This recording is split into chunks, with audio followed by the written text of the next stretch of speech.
Tips pakai whitening gel untuk yang berkacamata. Siapa kat sini yang pakai cermin mata macam saya, kena stop kejap untuk tengok cara pakai whitening gel dengan betul. Pertama, anda kena pastikan yang anda memakai cermin mata. Kedua, menggunakan dua jari, jari telunjuk dan ibu jari. Pegang di tengah dan tarik. Kalau tak ada jari dua ni, guna pengepit. Ketiga, buka whitening gel ni, pulas ke arah kili ya.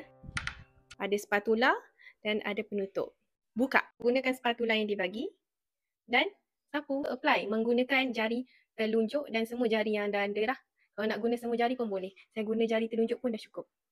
Okey, boleh apply di seluruh muka. Whitening gel sangat sesuai untuk siapa yang kulit sensitif tapi nak juga mencurahkan kulit. Sebab whitening gel, kita ada aloe vera yang melembutkan kulit, ada niacinamide untuk mencurahkan kulit dan kita juga ada tranexamic acid yang bantu untuk mengurangkan bintik-bintik hitam di muka.